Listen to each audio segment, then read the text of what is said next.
Okay. All right. Well, thank you so much to my dear friend and sister, Reverend Dr. Neichelle Guidry, who is the Dean of Chapel at Spelman College. Thank you so much for agreeing to talk to me so that our students can benefit from people in my circle who have thought about rituals, who have led them, who care about them. And so in your case, I thought it would be helpful for students to know that you actually read the book that they are reading. Imani Perry's May We Forever Stand. Can you talk a little bit about that work, why you chose it, what you did with it? Absolutely. Well, I also want to say I love you, Dr. Hyde. Anything you ever ask me to do, it's already a yes. You are my best work friend. Thank you. And Um, you mine. yes, yes. So I read the Perry text in 2020. Mhm. I started reading it in January in preparation for Black History Month in Sisters Chapel, because I was planning a 4-part sermon series Mhm. that was based on and inspired by Lift Every Voice and Sing. And I don't know why I chose that as the theme that year. I just know that I've always loved that song. Yeah. And I just also know, like, living through this last decade Mhm. of I don't want to say heightened state-sanctioned anti-Black violence, but Mhm. living through the last decade where that's been such a prominent factor in all of our lives, it really gave new meaning to that song for me. Yeah. And every time I sang it, particularly in community, I just felt so strong. I Mm. felt so strong that we had something of our own, right? That we could Mhm. sing. And, the ritualization of music has always been such an important aspect of community life Mhm. throughout the African diaspora. And I always feel that power when that song is lifted up, especially when we come to the end and everybody lifts their fist on the last line. Yeah. Oh, that's magical to me. But I never knew the history of the hymn, Yeah. right? And I'm quite well acquainted with the inspiring, the impact of the lyrics and Mhm. the music and everything. But as we know, when we're talking about rituals, and even the creation of rituals and ritual matter, Mhm. including songs, context is everything. Yeah. It's impossible to divorce a thing from the context and the environment from which it comes. And so I wanted to read that book to know the history of the hymn itself. Yeah, and that context, which is something that we've tried to prompt our students to do, Mhm. to analyze the moment Yep. and what is driving what they think people need from this particular ritual that they'll be creating. So, absolutely, context is everything. Because, right, like you would have been, had Biden been elected when you were reading it? No, he Yeah. had not been elected. He had not been elected. I think we were probably just right on the throat. We were, of course, on the throes of COVID Hmm. changing our lives, but that sort of like parallel narrative of the sort of uptick of political campaigning was also about Hmm. to happen. Yeah. Yeah. So, right, there was just so much anxiety and uncertainty. And so one of the things that that song does inspire is hope. Absolutely. If for nothing else, for continued endurance, even if it's not like some sustained period of pleasure, there's at least endurance that is There's at least possible. endurance. Yeah. Yeah. Yeah, and one of the things that I find so fascinating, I've always called that song a song of Sankofa. In Right. in this one song, in these 3 stanzas, um, we've got this very intentional looking back Yeah. and this lifting up of our shared memory. Yeah. But then we've also got this looking forward and this Yeah. hope and this calling in of this futuristic vision. Mm. Um, and I've always thought that it was very significant that the final stanza was a prayer. Um, Yeah. in fact, the whole thing could be a prayer, Yeah. But the first line of stanza 3 is God of our weary years, God of our silent tears, thou who has brought us thus far on the way. And he's, what Johnson is doing right there is rooting us or calling us back to this eternal source of covering and keeping, and saying, now keep us forever on this path that we prayed. And I the spiritual value of the song, even to the most like, I wouldn't say the person who feels like Black faith and Black spirituality and God concepts are not important, right? Embedded in that hymn is an acknowledgement that has had something to do with how we've gotten here. Yeah, exactly. Absolutely. Absolutely. So, I mean, if our students are interested in similarly inspiring people, and in this moment, as we're trying to put things back together again, what would you, how would you instruct them on the thinking about the elements that make a ritual sacred? So the first place my mind goes back to is so my PhD is in liturgical studies, which is the study of worship. And the courses that like all of this really came to life for me and had to do with the sacraments.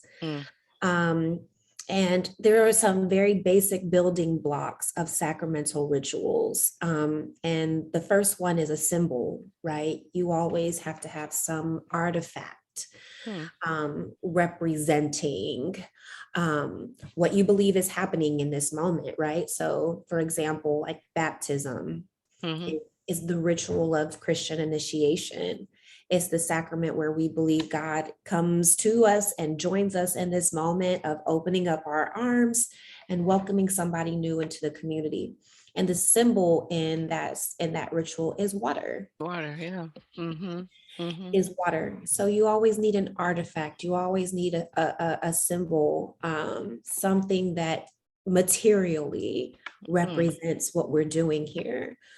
The second thing is your words, right? There's always sort of the statement of occasion, if you will. But also there's the word that elevates the symbol. And in some denominations, they believe that it actually, like by the words that are spoken over the symbol, it actually transubstantiates it into something divine, right? Speaking specifically in the Catholic Church, when communion is happening, when the Eucharist is taking place, at the very beginning of the ritual, it's a piece of bread and it's a glass of wine. But by the time the priest has instituted it, right, has spoken the words of blessing over it and told the whole story of why we do this as believers, it has then become the blood and the body of Jesus, right? Yes. Not everybody believes that, but I do think that it's a great illustration of why it's important to make a pronunciation over the element. Like, what is it symbolizing and what is it doing, right?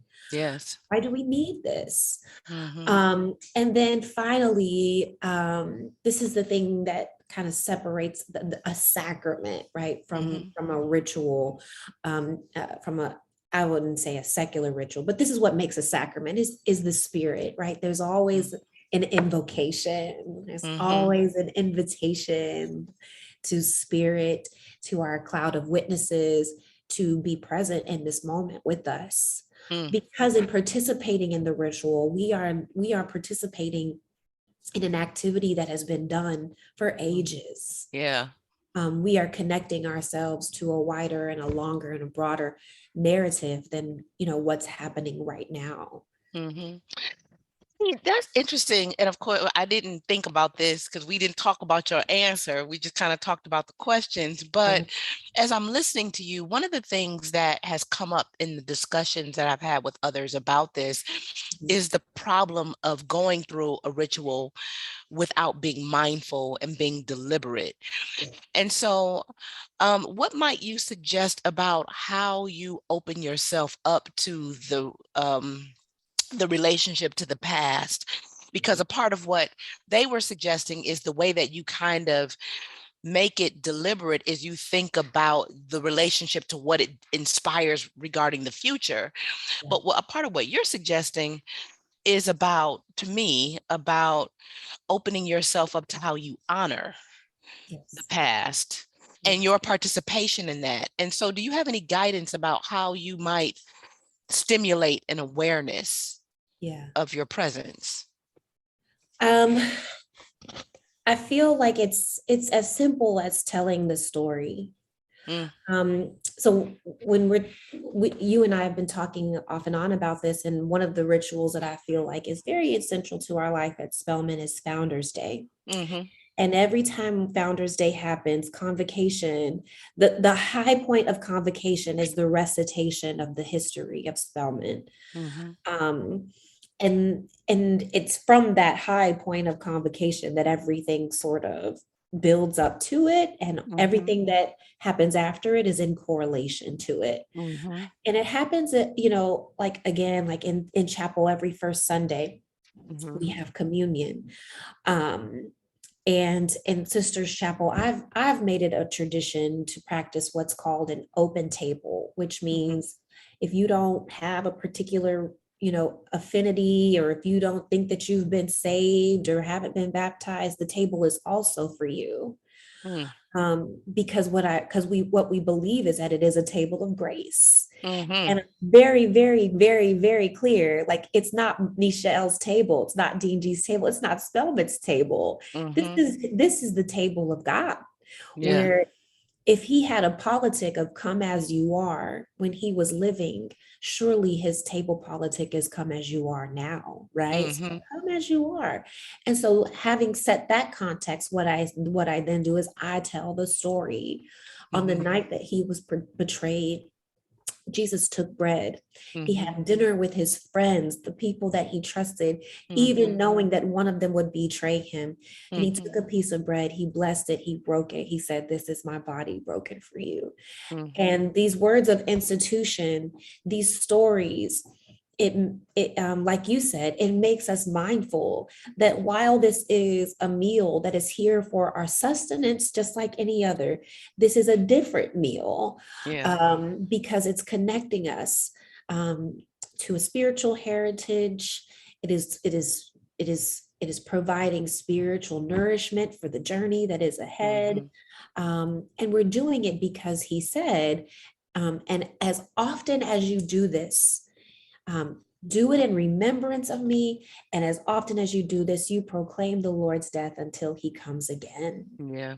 Some distinct purposes in doing that. And so, Yeah. in telling that story, we remind ourselves of what makes this meal different. Yeah, I do. I think as a matter of pedagogy, I sort of think it's my responsibility to be mindful Mhm. of the importance of telling students why we're doing a thing, Totally. so that that doesn't remain a mystery, right? Like, because I think a part of my job is to help assuage some of the mysterious aspects of this so that you don't think that you're not supposed to question it or to think about it, but Absolutely. to invite you to a sort of unveiling of the rationale so that it might make sense. It might make sense, but also when you are very clear on the purpose of why you're doing something, you sort of move away from doing it just because, Yeah, right. and just sort of going through the motions, whatever they are. But if you can articulate a why, Yeah, right, yeah, it gives a purpose to the whole entire exercise. yeah, yeah, that's right. Absolutely. Yeah, that's absolutely right. I'm sure you have participated in many a ceremony and ritual. So can you talk a little bit about some of the most moving rituals that you've ever participated in and what made them so? Um,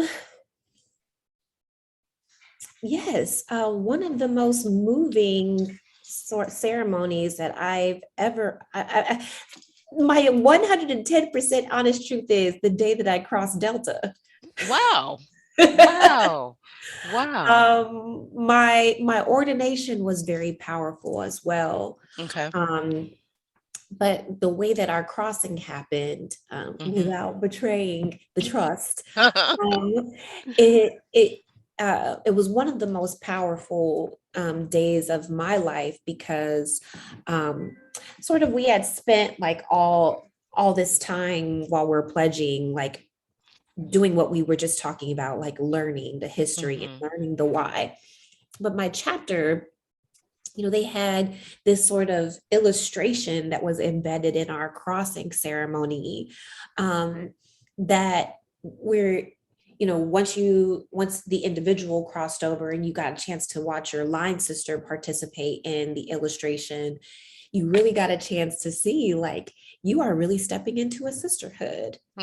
You are Hmm. crossing over into a sisterhood. And it was this symbolism of all these people waiting for us at the end of this ritual of crossing.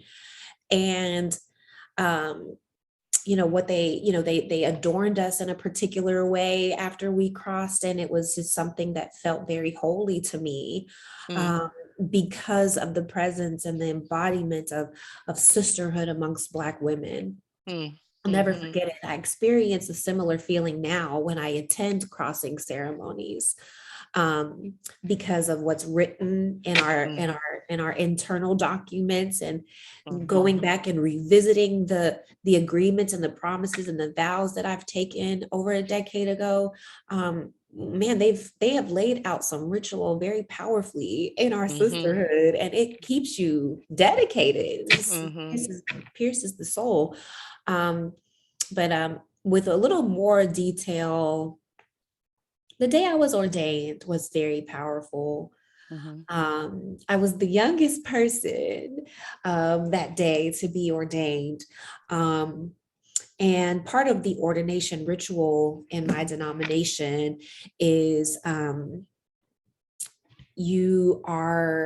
the bishop that is ordaining you actually places your cassock on you, Hmm. your robe that symbolizes your ordination, and then he puts a stole around you. Hmm.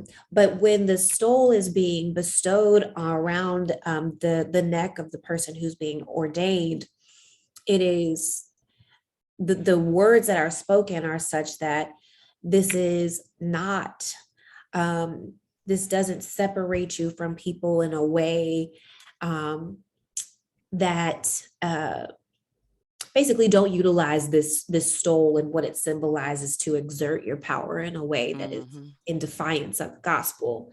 Hmm. He reminds us that, um, it is actually a yoke to the gospel. Hmm. You are yoked to the gospel. You are Hmm. connected to God. To God, you are connected in such a way that wherever God is going, you are following, right? Hmm. And in following, that is where the impact of your ministry is.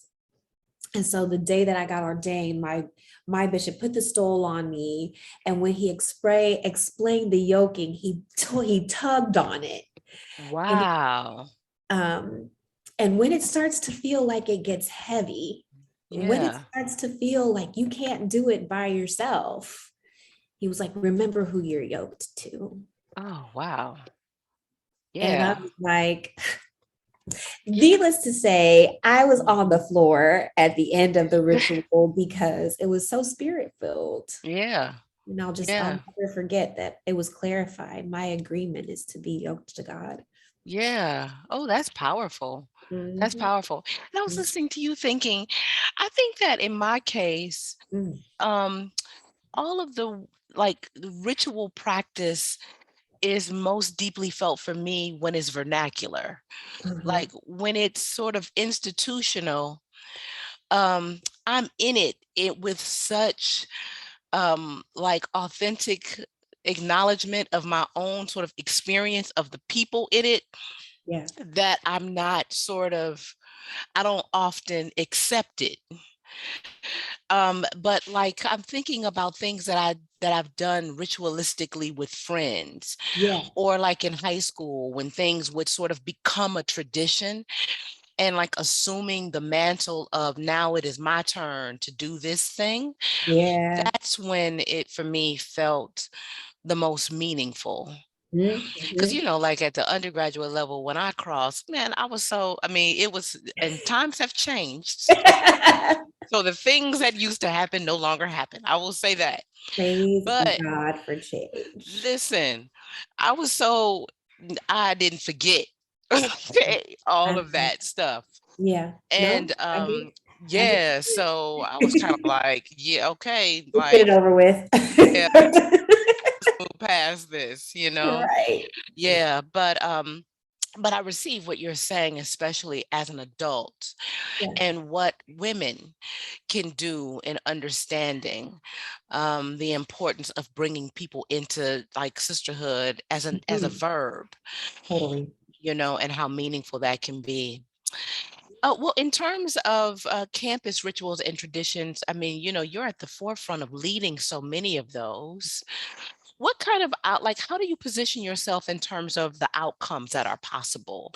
Have you seen any outcomes that you found in like that prove the value of this experience that you could share? Yeah.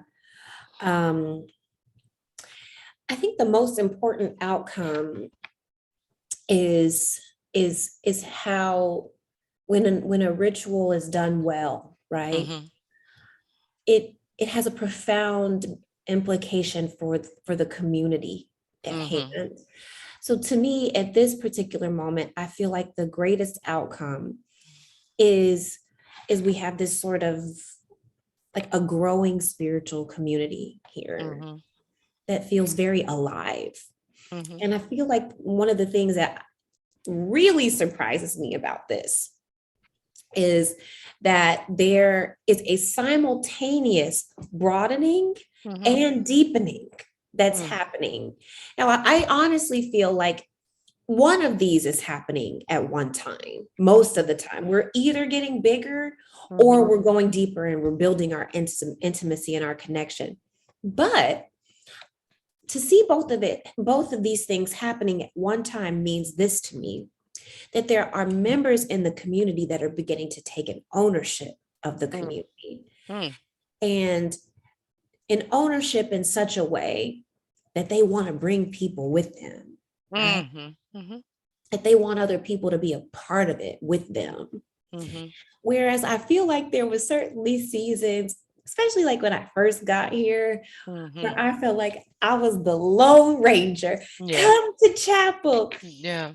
you know, because for all intents and purposes, utilizing a Black church metaphor, I inherited a dying church. Yeah. There was no one in there. Hmm. We didn't even Yeah. have a music minister when I got here. Yeah. And so there's just been so much building that had to happen. But now I love, love, love seeing. It's not just about people coming, but Hmm. it's about people being impacted in such a way that they feel like this is my community and I want Hmm. to bring people in here with me. And Hmm. all the ways that they are exercising their creative agency and establishing, clubs and ministries and under the umbrella of Sisters Chapel. And I feel like that is a positive outcome, that Yeah. we have created it in a community where people feel like they belong, Yeah. and in a community where people feel courageous and confident enough to step up and lead, Hmm. um, and where they feel like this is so meaningful to me that Hmm. I want to tell somebody else about it. Yeah. Um, and so, yes, that's one of the most positive outcomes. And it just Hmm. reminds me, this is a lot bigger Yeah. than me, you know? Mm-hmm. It is about the life of our community and our togetherness and the fellowship that we are able to foster Mm-hmm. in this space. Yeah. Mm-hmm. Yeah. Well, I think I'm good. I think that this is inspiring and thoughtful and, compelling. And I'm really interested in seeing how the students respond. So I thank you so much, my friend, and stay on, I but will. thank you. Okay. Thank you. All Thank right. Let me you. stop this.